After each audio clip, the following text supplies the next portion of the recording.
धर्म, संस्कृति और नैतिकता के ठेकेदार को, प्रांत के मंत्रीगणों को, केंद्र की सरकार को मैं निमंत्रण दे रहा हूँ, आए मेरे गांव में, तट पे नदियों के घनी अमराइयों की छाँव में।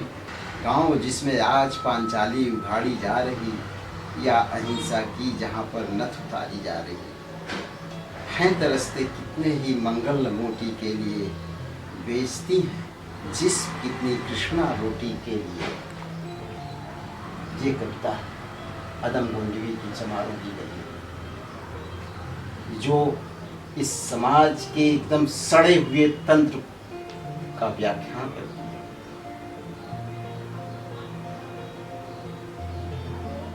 काफी बढ़िया लिखा है। बिल्कुल। तो आपके शायद कुछ सवाल हो सकते हैं कि वो मन में घूम रहे होंगे।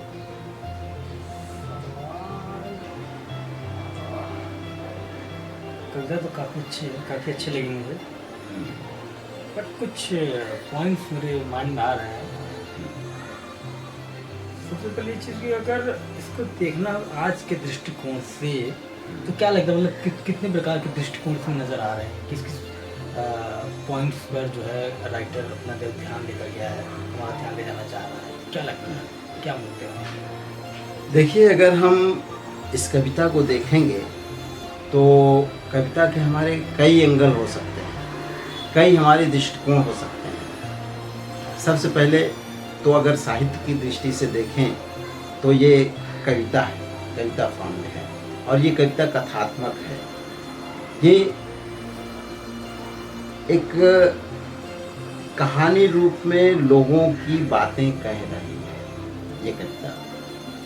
इसको नाटक के रूप में, जिसे कला कहते हैं, कला की दृष्टि से, हालांकि साहित्य में आता है नाटक भी, लेकिन उसे जब मंचन किया जाता है तो उसे कला के रूप में देखा जाएगा, तो वो कला के रूप में भी उसको प्रस्तुत कर सकते हैं। जैसा कि इस कविता का मंचन भी किया जाता है, तमाम लोगों ने किया है, शायद आप लोगों ने भी किया है, विजय जी ने भी किया है।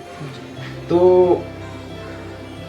ये इस रूप में भी कर सकते हैं, कविता के रूप में मंच पे पढ़ करके और भावों के साथ प्रकट कर सकते हैं। उसके अलावा इसकी व्याख्या करते हुए कोई अगर नाट्य रूपांतर गद्य में करना चाहे तो वो भी हो सकता है, और उसके अलग अलग जो दृष्टियां हैं उसमें डाल सकता है, और उसका एक अच्छा खासा कविता से नाटक के रूप में परिवर्तन हो सकता है और उसे मंचित किया जा सकता है। तो अच्छा, अब इसमें क्या है कि पहले के ज़माने में, आप अरस्तू के ज़माने में देखिए, अरस्तू का कहना भी है कि नाटक एक अनुकरण है, अनुकरण जो कैरेक्टर होते हैं उनका अनुकरण करता है, जो किसी को फॉलो करता है, हाँ, जो उनका काम किया उसी को रिपीट करता है। हाँ, और उन्होंने ये दुखांत नाटक को, जैसा कि ये कविता अगर देखा जाए आज की दृष्टि से तो ये दुखांत कविता है। तो वो उनके ज़माने में ये जो आम लोग हैं, ये आम लोग से भी नीचे हैं, बेचारे हैं, चमार लोग वहाँ के बेचारे हैं। इनको कोई इनके हक में बोलने वाला वहाँ कोई है नहीं, उनको एकदम सताया जाता है, उनका शोषण किया जाता है। लेकिन उनके ज़माने में, यूनान में अगर देखें तो जो नाटक होते थे, तो जो दुखांत नाटक होते थे, वो दुखांत वही नाटक हुआ करते थे जिसमें त्रासद होता था उन लोगों का जो या तो देवता हों, या देवताओं के बच्चे हों, देवियां हों, या फिर राजा हो, और राजा से संबंधित जुड़े हुए उनके परिवार के लोग हों जो ऊंचे स्तर के हैं। आम जनता जो है, उनके ऊपर त्रासद होने से दर्शक को त्रासद महसूस नहीं होता, इसलिए वो त्रासदी नहीं कहा जाती, उसे ट्रेजेडी नहीं कहा जाता। उनको लगता होगा कि मतलब हाँ, ये तो रोज हम भी झेलते हैं। बिल्कुल। तो राजा के ऊपर दुख हो गया, हाँ, ये मतलब बड़ी बात हो गई। हाँ, तो ये बाकी आम लोगों को कीड़ा मकोड़ा समझते थे। हमारे यहाँ भी था राजाओं के ज़माने में, लेकिन जब लोकतंत्र आया तो हमें संविधान मिला। संविधान में हर किसी को बराबर का दर्जा दिया गया, हर व्यक्ति को वोट देने का अधिकार दिया गया, चाहे जितना बड़ा व्यक्ति हो, चाहे एकदम निम्न स्तर के व्यक्ति हो, दोनों को बराबर वोट देने का, एक ही मत देने का अधिकार है। और हमारा संविधान मौलिक अधिकार दिया है, सबके लिए दिया है, उस मौलिक अधिकार के अनुसार। और आज लोगों के दिमाग में परिवर्तन भी आया है, सामाजिक स्तर पर, राजनैतिक स्तर पर, शैक्षिक स्तर पर, हर दृष्टि से परिवर्तन आया है। उस परिवर्तन की वजह से आप देखेंगे कि समाज में कहीं पर भी कोई घटना होती है, किसी का कत्ल कर दिया जाता है, किसी का नुकसान किया जाता है, तो जनता के मन में रोष पैदा होता है। आप दिल्ली की घटना को देख सकते हैं, जब वो एक लड़की, क्या नाम था मुझे याद नहीं आ रहा है, तो निर्भया कांड जो था, हाँ, निर्भया का बलात्कार हुआ था, उसकी हत्या कर दी गई थी। उसके विरोध में पूरा दिल्ली में एकदम जमावड़ा हो गया था। तो आज है दुखान आम जनता के लिए भी, जनता उठती है, इसका मतलब दुखान ये कविता है। दुखान नहीं होती तो ये कविता लिखी क्यों जाती। तो उस दृष्टि से इसको नाट रूपांतरित करके उसमें उपयोग किया जा सकता है कला की दृष्टि से। और कला की दृष्टि से, कला में ये तो नाटक हो गया, मंच।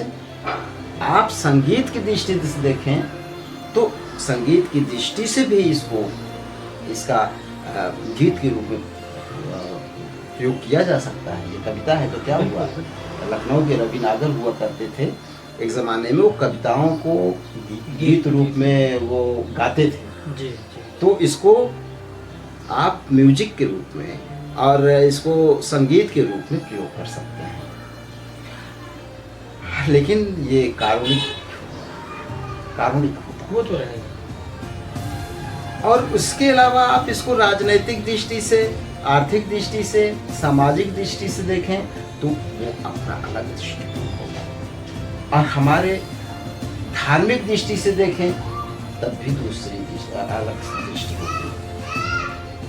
जैसे हमारे हिंदू धर्म में है 4 वर्ण है, ब्राह्मण है, क्षत्रिय है, शूद्र है, वैश्य है। तो इसमें ब्राह्मण सबसे ऊपर, क्षत्रिय दूसरे नंबर पे, वैश्य तीसरे नंबर पे, शूद्र चौथे नंबर पे। लेकिन ये चमार जिसकी यहाँ पर बात की गई है, ये न तो ब्राह्मण वर्ग में आते हैं, वर्ण में आते हैं, न क्षत्रिय वर्ण में आते हैं, न तो वैश्य वर्ण में आते हैं, न शूद्र में आते हैं, या तो शूद्र हैं जिनका कि उल्लेख ही नहीं किया गया है कि ये किस उसमें आते हैं। जैसा कि अंबेडकर जी ने कहा है कि ये अंत्यज जातियां हैं, अछूत हैं, ये शूद्र में भी नहीं आती है, अति शूद्र है।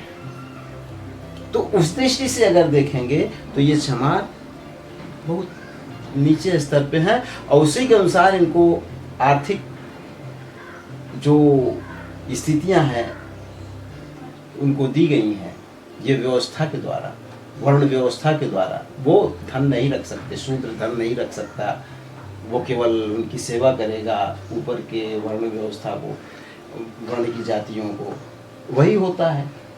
वो जब आवाज़ उठाते हैं मंगल जैसा तो उसको कुचल दिया जाता है, उसका ये हालत होती है, बस्ती में आग लगा दी जाती है, जबरदस्ती किसी के साथ फंसा दिया जाता है। वही तो हुआ मंगल के बाद। हाँ, वही हुआ। वर्ण व्यवस्था की दृष्टि से देखें, आप अपने धार्मिक दृष्टि से देखें तो ये है। कहीं न कहीं मंगल एक, मुझे ऐसा लगता है कि एक प्रतीक, मतलब उनके एक आवाज़ उठाने वाला आदमी है, कोई नहीं है, लेकिन एक पूरी घटना में एक मंगल आदमी है जो एक आवाज़ उठाता है। यही बात है, आवाज़ वो उठाता है, इसलिए तो ये जो संपन्न लोग जो हैं उनको नागवार लगता है। मेरे सामने जो मेरे पैरों के नीचे था, आज सर उठा के बात करना चाहता है। क्या महात्मा गांधी ने दे दिया कि चमारों को चमार नहीं हरिजन कहो? बराबरी पे रहो, इनको साले सर पे मुँहते हैं क्या ये? देखिए ये सारी चीजें हैं। तो यही नहीं, इसको 3 दृष्टि से आप देखेंगे। एक, जिसे आप अगर देखें तो मान्यवर कांशीराम जी कहा करते थे, मनी मीडिया माफिया, कहते थे कि हमारे पास न तो मनी है, न तो हमारे पास मीडिया है, न तो हमारे पास माफिया है। मीडिया का हम सलूशन कैसे निकालेंगे?